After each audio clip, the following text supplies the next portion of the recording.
कारण हो सकते हैं और ऐसे में मरीज को काफी तकलीफ होती है। जो पिंपल्स हो जाते हैं, जो पिस्टुलास हो जाते हैं, उनमें काफी जलन होती है, इरिटेशन होती है और जब पेशेंट उनको टच करता है पिंपल्स को, तब वो और ज्यादा तकलीफ पड़ने लगती है और पिंपल्स ज्यादा निकल आते हैं। सौरभ, मैं आपसे ही जानना चाहूंगा, नॉर्मली स्किन में कई तरह के इरप्शंस होते हैं, लेकिन वो जब ज्यादा हो जाए तो फिर उसे फॉलिकुलाइटिस कहा जाता है। इसके अलावा किस तरह से पहचाने फॉलिकुलाइटिस हुआ है? देखिए सूरज, जब हम वर्ड यूज करते हैं फॉलिकुलाइटिस, जी, फॉलिकल्स हमेशा हेयर्स की जो ग्रोथ है, जहाँ पे रूट होती है, उससे हम बोलते हैं फॉलिकल्स। तो हमारी पूरी बॉडी के अंदर हम बोलते हैं ना रोम छिद्र है, हमारी पूरी बॉडी में ही रोम छिद्र हैं। जब आइटिस इन्फ्लेमेशन यानी कोई इन्फ्लेमेशन हो गया, वहाँ पे कोई इन्फेक्शन हो गया, पूरी बॉडी में जो रोम छिद्र हैं उनके अंदर किसी प्रकार का इन्फ्लेमेशन हो गया या स्किन का इन्फेक्शन जैसे हम नॉर्मली बोलते हैं, उससे हम बोलते हैं फॉलिकुलाइटिस। अभी नॉर्मली जो हमारी नॉर्मल स्किन डिजीज है उससे किस तरह डिफरेंस है? डिफरेंस यही है कि यहाँ इन्फ्लेमेशन केवल लोम छिद्रों के अंदर ही होता है और जो नॉर्मली हमारे स्किन इन्फेक्शन है वो मान लीजिए किसी बैक्टीरिया की वजह से हो गई या किसी वायरस की वजह से हो गई या फिर जैसे कि हम नॉर्मली बोलते हैं कि कोई ऐसी इरिटेशन हो गई या किसी चीज़ से में एलर्जी उसकी वजह से हो गई। जी बिल्कुल। तो यहाँ पर हमें ये जानना है कि जो फॉलिकुलाइटिस की प्रॉब्लम है या तो ये बैक्टीरिया से होती है या फिर फंगस की वजह से। लेकिन सौरभ, कई बार जब ये इस तरह के पिंपल्स या पिस्टुलास होते हैं तो फिर पेशेंट उनको टच करता है क्योंकि खुजली होती है और तब वो प्रॉब्लम और ज़्यादा फैलने लग जाती है। तो ऐसे में क्या करना चाहिए? ये सूरज नॉर्मली होता है कि जब हमें खुजली मचती है, इरिटेशन होती है, क्योंकि इन्फ्लेमेशन हुआ है तो वहाँ खुजली होगी, इरिटेशन तो होगी होगी, हम उसको स्पैच कर देते हैं, हम उसको खुजाल देते हैं। और खुजालने से क्या होता है, क्योंकि जैसा कि मैंने कहा सूरज की इन्फ्लेमेशन हुआ है, अब जहाँ इन्फ्लेमेशन हुआ है वहाँ पस फॉर्मेशन तो होगा ही।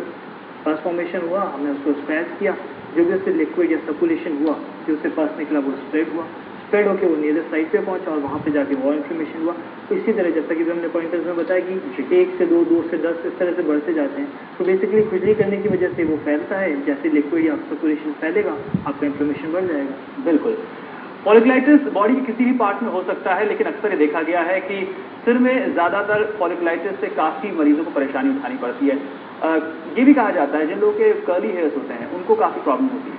हाँ बिल्कुल सूरज, होता यही है, क्योंकि जैसा कि मैंने कहा कि लोम छिद्र और सबसे ज़्यादा हेयर फॉलिकल्स हमारे स्कैल्प में यानी कि हमारे सिर पे होते हैं। तो जिनके कर्ली हेयर्स हैं यानी इन्फ्लेमेशन हुआ और वही कर्ली हेयर जब कर्ल होके जो उसकी टिप है, क्योंकि हम नॉर्मली जानते हैं कि कोई भी चीज़ की ग्रोथ होती है तो वो हमेशा टिप से होती है, एपेक्स से होती है। वो टिप वापस रोल होकर उसको टच करती है और जब टच करती है क्योंकि वो पियर्स करती है, ऑलरेडी वहाँ पे पस फॉर्मेशन है, लिक्विड सर्कुलेशन फैला हुआ है, पास करेगी वो आगे जैसे कहते हैं ना कि बर्डिंग एक तरह से ग्रोथ बढ़ती जाएगी, 1 के 2, 2 के 4 ज्योमेट्रिक प्रोग्रेशन में बढ़ती जाती है। तो ऐसे में साफ सफाई का ध्यान रखना कितना जरूरी है? बिल्कुल सूरज, जब हम फॉलिकुलाइटिस की बात करते हैं तो सबसे इंपॉर्टेंट यहाँ पे हमारी डाइट और डेली रूटीन आती है। देखिए हम लोग नो डाउट आज इस सेंचुरी में चल रहे हैं जहाँ हमें बहुत भागना पड़ता है, 24 आवर्स लिटरली हम 24 आवर्स काम करते हैं, क्योंकि जब हम सोते भी हैं तब भी हमारा दिमाग कहीं चल रहा होता है। ऐसे में सबसे इंपॉर्टेंट है अपनी डाइट और डेली रूटीन, साफ सफाई का बहुत ध्यान रखना।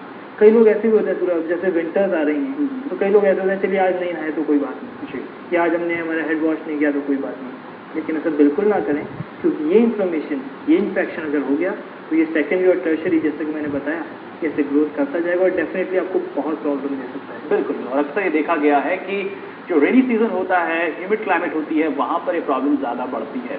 अगर रेनी सीजन हो या फिर कोई ह्यूमिड क्लाइमेट में आदमी जा रहा है जहाँ पर स्वेटिंग ज्यादा हो रही है, उस कंडीशन में आदमी को क्या ध्यान में रखना है कि वो कैसा रूटीन रखे और साथ ही किस तरह की हाइजीन को फॉलो करे जिससे कि फॉलिकुलाइटिस ना हो?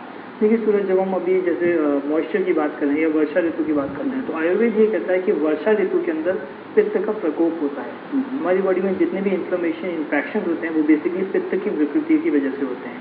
तो ये जो वर्षा ऋतु का टाइम है ये पित्त के प्रकोप का कारण, यानी बॉडी में किसी भी तरह के रैशेज इन्फेक्शन या फंगल इन्फेक्शन होने का कारण। ऐसे के अंदर आपको डेफिनेटली शीत जितनी भी ठंडी चीज़ें हैं, यानी जैसे आपकी डाइट के अंदर आप ठंडा पदार्थों का सेवन कीजिए, पित्त को बढ़ने वाली चीज़ें जैसे कि हुए तीखे मिर्च मसाले हो गए या बाहर का फास्ट फूड या सब स्टफ हो गया, उसको जितना अवॉइड करेंगे उतना ही जल्दी आप इससे बेटर आएंगे। पर साथ ही आयुर्वेद ये भी कहता है कि अगर कोई स्किन से जुड़ी इन्फेक्शन की प्रॉब्लम है तो कहीं ना कहीं ब्लड में कोई इम्प्योरिटी भी होती है। तो क्या फॉलिकुलाइटिस में ऐसी कोई प्रॉब्लम होती है खून से जुड़ी? देखिए सुपरफिशियली नहीं, लेकिन हाँ जब हम सेकेंडरी स्टेज में आ जाते हैं फॉलिकुलाइटिस की सेकेंडरी स्टेज, क्योंकि इन्फ्लेमेशन है तो इन्फेक्शन तो होगा ही। अगर वो सेकेंडरी स्टेज में पहुंचा और हमारे ब्लड को इम्प्योर करने लगा तो डेफिनेटली ये इतना ज़्यादा सीरियस इंटरवेंशन हो जाता है कि आयुर्वेद में एक चिकित्सा कही जाती है जिसे विरेचन कहते हैं, यानी क्रॉनिक लेक्सेटिव आपको दिए जाएंगे, उसके थ्रू विरेचन होगा, पूरे पित्त का विरेचन होगा, लिवर की शुद्धि होगी और उसी के बाद जाके आप इसको रिकवर कर सकते हैं।